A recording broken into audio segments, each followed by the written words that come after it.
नमस्कार, आप देख रहे हैं IN7X24 न्यूज चैनल सच की आवाज। अब तक की बड़ी खबर बरेली पुराना शहर शेषवानी टोला में दबंगों ने लॉ स्टूडेंट का घर का दरवाजा तोड़ा। पीड़ित हसीन ने बताया कि मेरे ही रिश्तेदार मुझे धमकी दे रहे हैं। आइए डालते हैं एक नजर हसीन ने क्या बताया संवाददाता को। क्या नाम है आपका? मेरा नाम मोहम्मद हसीन। पिता का नाम? सलीमुल्लाह मरूम। कहाँ रहते हो? मोहल्ला शेषवानी टोला। शेषवानी टोला। क्या मामला हो गया और कब घटना हुई आपके साथ? मेरे यहाँ पिछले 2 दिन से ही गुंडे लेके आ रहे हैं। कौन लेके आ रहे हैं? मेरे तहरे भाई और तहरी बाबत, एक मिनट, तहरे भाई नबी सेन, दूसरे तहरे भाई अली अहमद, प्लस उनकी पत्नी पूरी और जमुना, और सरगना उनका दामाद जो मेरे ख्याल से गुंडा है। वो रात मेरे यहाँ चढ़ाई लेकर आया था और काफ़ी सारे गुंडे बदमाश में। क्यों लेकर आए थे? क्या मामला हुआ? मुझे जो है पैसा दो, हमें तो भाने से नीचे पैसा दो, ये हमारा पैसा दो। हमने जिसका जो भी हिसाब किताब है, ये कुछ भी है, औरतों का लेन देन होता है शादी ब्याह में, तो आप बड़े आए अपना जो निकले ले जाओ। तो इन्होंने मुझसे काफ़ी सारी बदतमीजी करी, जिसपे मैंने कहा कि तुम जाओ यहाँ से, वो आएंगे उनसे बात करेंगे। इस बीच उन लोगों ने फ़ोन करके ये बुला लिया कि तुम लोग अब यहाँ जाओ से मान लो। किन लोगों को बुला लिया? पता नहीं कौन लड़के थे, तो मैं नहीं जानता हूँ कौन कौन थे, लेकिन लेकिन 20-25 से ज़्यादा ही लड़के होंगे, जिन लोगों ने मतलब बहुत बुरी तरीके से हंगामा करा। मेरे घर का दरवाज़ा तोड़ा गया मुझे बाहर निकालने के लिए। तो मैं घर में अकेला था और खाली वो नहीं थे, लेकिन मैं भी इसी बहस पे मैं भी ज़्यादा नहीं बोल रहा था कहीं कोई हादसा ना हो जाए। नहीं, मैं अपने मियां को बचाने के चक्कर में बंद कर दिया मैंने। मुझे ये डर है कि मेरा बेटा पढ़ाई करता है, ये बाहर निकलता है, हम मजदूरी करते हैं, हम बाहर निकलते हैं। जिस तरीके से उन लोगों ने हमें क्या नाम है धमकी दी है, इसलिए हमारी जान को हमेशा खतरा है। हसीन की पत्नी यास्मीन ने बताया कि मेरे घर मेरे अपने अच्छी नियत से नहीं आए थे, इसलिए उन्होंने दबंग व्यक्तियों को बुलाया।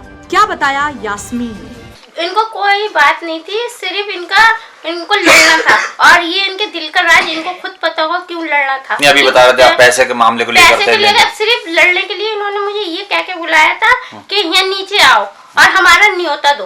तो लेकिन न्योता तो जब हम जाते उनके दावत में तब हम देते। न्योता कितना था? न्योता था ही कब? कौन जाति से हो आप? कौन जाति से हो? शेख माहिर। मुस्लिम हो? मुस्लिम। अच्छा, माहिरों में लिखित हो जाती है दोनों तरफ, रजिस्टर्ड होता दोनों। जी क्या है, अब ये मैंने कहा कि जो भी आपका है अपना बड़ों को बुलाओ और वो लेकर आओ, अपना डायरी लेकर आओ, मैं आपका जो भी लिख लेगा तुरंत आप लेकर के जाओ। लेकिन दामाद से और बेटी से मतलब कुछ नहीं है, हमें मतलब सिर्फ अपने बड़ों से जो हमारी जेठ और जेठानी है उनको लाओ, हम उनके हाथ में देंगे। तुम तो परदेसी हो, तुमसे कोई मतलब नहीं है, तुम तो बाहर के हो, तुम यहाँ गुंडागर्दी क्यों कर रहे हो? कितना पैसा था? कितना पैसा बताया? पैसा उन्होंने बताया नहीं, कुल 7,000 बताया। मैं इनके 7 के 70 भी देंगे, हम अभी देंगे, और बात से अपनी मुकरेंगे नहीं। बड़ों को बुलाओ और अपनी डायरी जरूर लेकर आना, जितना निकल लिया। आपका कहना मतलब अगर 7 के 70 भी दे देंगे, अगर लिखित में है तो? लिखित में है तो 7 के 70 भी देंगे, और देंगे सर। हम आपसे भी कह रहे हैं, ये लिखित दिखाएंगे और उस टाइम के दिखाएंगे जिस टाइम के मेरे हकीके थे, इन्होंने दिया है। और किसके जहाँ पर वो लोग बैठे थे लिखत पढ़त करने वाले, उन्होंने लिख के दिया है इनको, जब वो हम देंगे इनको। लेकिन है ही नहीं कोई चीज, है ही नहीं जब कोई चीज, तो इनके सिर्फ इनको एक बहाना चाहिए था लड़ने का, नीचे बुलाने का, विवाद करना था। और इनके गुंडे पहले से ही तैयार थे, क्योंकि एक कॉल पे कम से कम 20-25-30 आदमी लेके बाइकों से तुरंत गली भर गई। हमें ये एहसास भी नहीं था कि यहाँ पर हमारे संग इतना सब कुछ होने वाला, क्यों मैं बेटियों के संग अकेली बैठी थी, बेटे मेरे थे नहीं घर में। मेरे मियाँ खाना खा के उतरे थे, मैंने अरे तुम बाहर आओ जल्दी से, यहाँ क्या हो रहा है, लेकिन वो नीचे उतर के तुझे ही फैला। दरवाजा जो आप बता रहे हो टूटा है क्या? किस मामले में? इस बात पे टूटा है कि जब मैं तो गया नहीं था नीचे, मैं खाना खा रहा था। जब मैं नीचे पहुंचा तो वो मेरी भतीजी दामाद सब इनसे जूझ रहे थे, तो मैंने इन्हें अंदर करा। दरवाजा किन लोगों ने तोड़ा? मेरे भतीजी दामाद ने बुलाया था जिनको, मेरे मतलब तेरा भाई नबी सेन और उसके साथ कुछ और लड़के थे जो चेहरे से तो मैं पहचान सकता हूँ, लेकिन 20 से 25 लोग करीब उनके साथ थे। गेट का था आपका? गेट मेरा पाइप का गेट है, लोहे का, प्लस एल्को पैनल लगा है उसमें। जब वो गेट नहीं खुला, मुझे मारने के लिए दौड़ रहे थे। जब वो गेट नहीं खुला तो फिर उन्होंने डंडे से उस गेट पर बाहर करके एल्को पैनल मेरी तोड़ दी और कुंडी खोलने के अंदर हाथ डाल के कोशिश क्या करी गई। क्या कोशिश थी उनकी दीवार आपका दरवाजा तोड़ने की? क्या कुछ मामला? आवाज ऐसी आ रही थी कि इसको घसीट के ही बेल्टों से मारो, ज्यादा इसको यहीं कुछ करे तो इसको फैला दो यहीं पे। ही फैला के जाओ आप कहाँ और थे उस फिर समय? निपट लेंगे जो भी होगा। आप कहाँ थे? उस समय मैं घर के अंदर था। उस वक्त तो मैंने बंद ही कर दिया था सर, इसलिए कि मैं बचा रही थी, मैं अकेली पड़ गई उस थी, टाइम कैसे पे बचाऊं मैं ये सोच रहा था कि मेरी भतीजी आएगी, भतीजी दामाद है, मैं ना बोलूं ना कहूं, वो सही नहीं है। औरतों का जो मसला होता है या ये सास हैं उनकी, तो चचेरी सास हैं ये, मैं चचेरा ससुर भी हूँ उसका।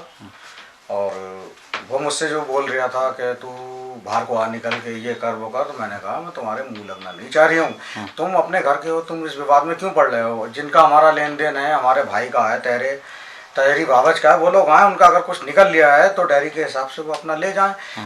हसीन के बेटे फैजल रजा ने बताया कि मैं लॉ स्टूडेंट हूं और मेरे साथ कुछ भी घटना हो सकती है। आइए एक नजर डालते हैं फैजल रजा ने अपने कैरियर को लेकर क्या बताया। बरेली से मजहर खान की रिपोर्ट। मेरा नाम मोहम्मद फैसल रजा है, मैं लॉ स्टूडेंट हूँ। जो इस टाइम में मैंने एडमिशन लिया सिल्वर लॉ कॉलेज से। मैं फीस जमा कर करके आया हूँ उस समय पहले ही, करीब एक हफ्ता हुआ होगा। और मैं अपनी पढ़ाई भी करता हूँ, मेरा भी अपना करियर है, मैं अपना करियर बनाना चाहता हूँ। यही नहीं कि मैं सिर्फ एक एडवोकेट ही बनकर रह जाऊँ, मैं चाहता हूँ थोड़ा और भी आगे निकलने की कोशिश करूँ। चाहे मैं सरकारी वकील के रूप में आऊँ या फिर किसी अधिकारी रैंक में आऊँ, मेरा अपना करियर है। लेकिन आजकल ये जो हमारे घर में हुआ, मैं तो घर पर था ही नहीं जिस समय घटना हुई आप इस टाइम थे? मैं घर पर नहीं था, मैं गया हुआ था बाहर ऐसे ही टहलने के लिए। मैं लौट करके आया तो दरवाजे में बहुत ज्यादा भीड़ लगी हुई क्या थी। समय था? करीब समय रात का ही था, 8 साढ़े 8 9 बजे थे जब मैं आया था। तो ठीक है। और लेकिन जब मैं आया तो दरवाजे पे बहुत भीड़ भाड़ थी। मैं देखकर थोड़ा चौंका, तो हमारे घर पे भीड़ कैसी लगी हुई है। फिर मैं हिम्मत करके थोड़ा आगे को आया तो लोग थे, किसी के पीछे कुछ लगा हुआ था, चाकू थे, रिवॉल्वर थी, क्या था ये मुझे नहीं पता। लेकिन हाँ, लगे हुए थे लोगों के हाथों में बेल्टें थी और मारने के लिए दौड़ रहे थे। उन्होंने यहाँ पर क्या कहते हैं हमला करा और दरवाजा तोड़ने की पूरी कोशिश किसी करी। को नाम से जानते हो? तो मैं नाम से बस खाली उन्हीं लोगों को जानता हूँ जो हमारे रिश्तेदार हैं। मैं और लोगों को नाम से नहीं जानता। जो रिश्तेदार हैं उनको जानता हूँ, लेकिन कुछ अज्ञात लोग थे, करीब शराब की हालत में थे, नशे में झूम रहे थे और मारने की कोशिश कर रहे थे। मेरे पर जब उन्होंने मारने की कोशिश की तो मैंने वीडियो बनाने की कोशिश करी। मैंने कुछ सेकंड की वीडियो बनाई है, 24 से 30 सेकंड के बीच में मेरी वीडियो बन रही। वीडियो में और भी बनाता। उन्होंने ये कहा कि हम मेरा फोन हाथ में से छीन लिया पहले। तो जब वीडियो बन रही थी तो हाथ में तो फोन भी छीना गया, फिर पूरी वीडियो बन नहीं पाई। लेकिन हाँ, जितनी वीडियो बनी उसमें उन्होंने इतने वर्ड बोल दिए 24 सेकंड में कि आप चाहे तो देख सकते हैं। मैं आपको दिखाता हूँ जो मैंने वीडियो बनाई है।